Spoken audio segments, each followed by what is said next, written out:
Hello, and welcome to part 3 in this series on Apple innovation. I'm Mark Turner. Before we go behind the scenes at Apple, I'd like to take a moment to say a few words about the man who made it all possible.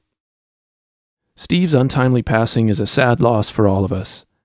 Not only was he responsible for the birth and rebirth of Apple, but the power of his vision touched each and every one of our lives. Even if you're the rare individual who doesn't own an Apple product, your computer uses a graphical interface that was pioneered by Apple. You use the World Wide Web, which was developed on a computer that Steve created. Your children watch Pixar films. And if you're not already using a smartphone or a tablet computer, the one you use in the future will be heavily influenced by Apple's design. Steve demanded the best of people, but he was as hard on himself as he was on others, running 2 companies simultaneously for 20 years. He could be charming, cruel, a cheerleader, a dictator, but always in the pursuit of excellence. He will be missed. Okay, the topic today is company culture and the processes that support innovation at Apple. There's an article in the May 2011 issue of Fortune magazine that describes Apple as a giant startup, and I think there are some valuable insights to be gained from that observation. I recommend reading that article, but here are some additional ways that I think Apple resembles a startup. First, a lack of bureaucracy. At least in terms of product development, there is little of the kind of structures and organizational gatekeepers that you find in many large corporations. For example, there is no separation of divisions or business units within Apple, structures that often lead to infighting and conflicting goals at other companies. Apple operates as a united team with a clear set of goals, and this is a key reason why Apple is faster moving and more flexible than any other company of its size. Secondly, Apple is willing to place big bets on new technologies and product categories. This really goes back to Steve Jobs' strong vision and the full support he received from the board of directors. Most CEOs don't have the luxury of ignoring investors, especially when their own compensation is tied to the stock price. But Apple's culture of risk-taking extends beyond the executive suite. Taking initiative and pushing the envelope are encouraged because they're essential to innovation. You can't create the next iGizmo if you suffer from groupthink and fear of failure. Third, the entire executive leadership team is heavily involved in product development, from setting the strategic goals to choosing the design and packaging. Of course, Steve Jobs was the ultimate decision maker, and the group dynamic will change now that he's gone. But I'm pretty sure that Tim Cook is committed to the philosophy of teamwork and attention to detail that is so clearly proven to be one of Apple's greatest strengths. Another key reason why Apple is like a startup is that it doesn't buy growth, it creates it. By that I mean, Apple doesn't make multi-billion-dollar acquisitions in order to eliminate competitors or enter new markets, as you see among its peers.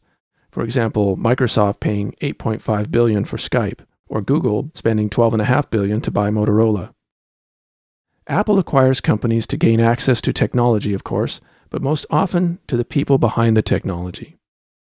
Apple has acquired only 34 companies in its 35-year history, the largest of which was Steve's own company, Next, for $400 million in 1997. By comparison, Microsoft, Cisco, and Google have each made more than 100 acquisitions, totaling many billions of dollars. There's nothing wrong with buying technology, but one measure of innovation, and therefore the long-term sustainability of a company, is how much revenue comes from organic growth, meaning products you develop yourself. To me, this is a key distinction between management and leadership. Anyone with money can buy a company, but it takes leadership to innovate. In the long run, substituting financial power for brain power is nearly always bad for the company, bad for the industry, and bad for consumers. And finally, one other reason Apple is like a startup is that they don't have a large product portfolio, as I talked about earlier. Apple produces a small number of products that they put their best efforts into. And that's part of focus, which you have to do when you're a small company because you don't have unlimited resources. But even now that Apple has incredible resources, it spends far less on R&D than most of its competitors, and yet the results speak for themselves. Apple tops nearly every list of the world's most innovative companies, and yet it ranks way down at number 70 in terms of R&D investment. Apple spends just 2.7% of sales on R&D. That's less than half of what Google spends in real dollars, and far less than Microsoft or Samsung. As the chart on the right shows, the top 10 innovators delivered significantly better financial performance than the companies that spent the most. Nokia, for example, spent $7.8 billion on R&D last year, making it number 8 on the global list of top spenders.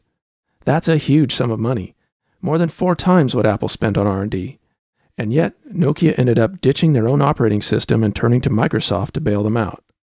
That's not innovation. But enough philosophy. Let me tell you a bit about the company culture and what it's like inside Apple. Like most Silicon Valley companies, Apple's culture is informal and inclusive. There's no dress code, but if you see anyone wearing a suit, it's almost certainly a visitor. Shorts and t-shirts are more typical on hot summer days. Diversity is valued at Apple because diverse ideas and experiences contribute to more imaginative solutions. The diversity of Silicon Valley is a cultural advantage that's often underestimated by outsiders. At Apple, your success is based on your expertise, hard work, and ability as a team player, not who you know, where you went to school, or how long you've been with the company. Star performers are richly rewarded, but make no mistake, Apple is not a warm and cuddly employer. The culture of excellence is extremely demanding. And of course, Apple is famously secretive. Why is that? Apple is expert at orchestrating product launches, and an essential ingredient of that is keeping the details secret until the big event. This builds anticipation, often to the point of creating lines outside of Apple stores, which in turn generates a level of excitement and buzz that money can't buy. If details leak out ahead of time, it ruins the surprise and can cost the company millions of dollars worth of free marketing. Another reason secrecy is so important is that the anticipation of a new product can dampen sales of existing products. Quite naturally, people tend to delay their purchase if they think a newer model will be released soon. And obviously, the less competitors know about what you're doing, the better. Pre-announcing products gives them time to prepare a response and potentially blunt the impact of your product announcement. This is all common sense. What's different about Apple is that they're so successful at maintaining secrecy. And this is accomplished primarily by compartmentalization of information. Kind of like the CIA, you're told only what you need to know to do your job. Of course, there are consequences to this culture of secrecy, and one is that sometimes it's harder to do your job because you either don't have information that would be helpful, or because you can't share information that would be helpful to someone you're working with. But on the whole, this system works well for Apple, so it's hard to argue that a more open approach would be better. Apple's values are evident in the way the company presents itself to job seekers. Amaze yourself, amaze the world. Every detail matters. Creativity from every corner of the organization. This sense of purpose, of making a difference and indeed changing the world, is essential to Apple's DNA. Apple doesn't publish an org chart because they don't want to reveal names or structural information to competitors. But essentially, it's a modified matrix structure organized by function and also by product line. Cross-functional collaboration is essential at Apple, so the goal is to eliminate organizational friction. Product teams typically consist of industrial designers, hardware and software engineers, quality assurance engineers, manufacturing process engineers, procurement and logistics specialists, technical writers, a product manager, and an engineering project manager who's responsible for keeping the project on schedule. Notice there's no one from finance. This is because once a project is approved by the management team, Apple spends whatever it takes to see it through. And while many companies try to reduce meetings, Apple thrives on them. Why? Because you can't collaborate by yourself. In addition to the many scheduled meetings, which I'll talk about later, Steve Jobs instilled a strong belief that frequent casual interactions enhance both creativity and productivity. So Apple offices have lots of places where people can gather on comfortable sofas to share information, bounce ideas around, and challenge one another to come up with a new solution to sticky problems. Ideation is the creative process of generating new ideas. It's a buzzword you hear often from innovation consultants, but it's not a word you hear at Apple, because there's no shortage of cool ideas. As I mentioned before, the hardest part is saying no to so many great ideas. Apple doesn't need focus groups or test marketing because Apple designs products for Apple employees. Just like the first Apple computer was designed for the two Steves, Apple builds products that Apple people want to own and use every day. It starts with a simple question like, what don't we like about mobile phones? And proceeds to imagining what the ideal phone would be like. And from there, you start figuring out what would it take to make such a phone. Quite often, the ideas are way ahead of current technology, which means you either have to wait for technology to catch up or push technology forward. At Apple, the preference is always to push forward. In a 2004 Businessweek interview, Steve Jobs was asked this question. His answer was, "The system is that there is no system, but that doesn't mean we don't have process. Apple is a very disciplined company, and we have great processes."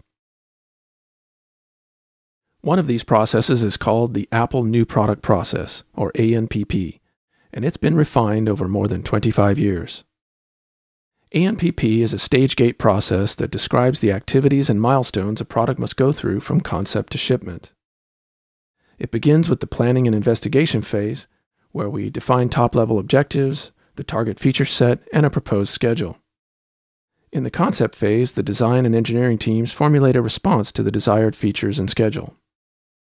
In the design phase, multiple parallel paths are evaluated, prototyped, and tested. This typically involves 10 or more physical prototypes being developed. When the winning prototype is selected, the product enters the proof phase for further verification and refinement. The scale phase prepares for meeting volume manufacturing goals. At this stage, the software is finalized and the design is further tested for integrity and repeatability in volume. And finally, the production phase ensures that the manufacturing and supply chain resources are in place and ready to ramp up. There are executive-level review meetings at each stage of the process, and their approval is required before moving on to the next phase. Now let's take a closer look at what goes on in the design phase. This is Apple's design process. Brainstorm around an idea, build prototype solutions, refine the solutions. It looks ridiculously simple. But what sets Apple apart is that they don't stop there. They keep brainstorming and prototyping and refining until they meet their own demanding standard of excellence. And that's really the difference in a nutshell. Apple has much higher standards than its competitors. So let's drill down a bit and look at some of the other key features of Apple's design process. Bearing in mind that Apple doesn't slavishly follow any process that doesn't make sense for a given project. But here are some general characteristics that most projects share. First of all, at Apple, prototypes are not just rough sketches. They're full-scale models of proposed hardware, or pixel-perfect renderings of software designs, typically with functional user interface elements. Apple takes this a step further than most by requiring designers to come up with not just 2 or 3 prototypes, but 10 or more different versions, any one of which might be good enough for most other companies. These prototypes are evaluated and pared down over the course of several months of meetings and design reviews. There are 3 more or less standard meetings in any hardware project. Every week, the team gets together for a brainstorming meeting where the goal is to challenge assumptions and explore creative solutions to design issues. These unstructured free-for-alls are where crazy ideas coalesce into new features. The weekly project meeting is the exact opposite. This is where the firm hand of the engineering project manager puts structure around the process and ensures that design goals and deadlines are met. In addition to the formal reviews required by the ANPP process, high-level design review meetings are scheduled every few weeks to keep the executives informed about design directions being explored, to get their input, and to give them the opportunity to influence the process. This builds management buy-in and saves the team from going too far down the wrong path that might ultimately get tossed out if one of the decision-makers isn't on board. In closing, I think it's worthwhile to remember that as cool and successful as it may be, Apple invented none of these things. But it popularized them and made wildly successful products by innovating around these ideas and by focusing on the user experience rather than the technology. Don't get me wrong, Apple has invented a lot of things, but innovation is the process of creating value from an invention, and in that respect, Apple has done phenomenally well. I hope you'll take some of these ideas as inspiration to improve innovation in your company and amaze the world with what you can accomplish. Thanks for listening.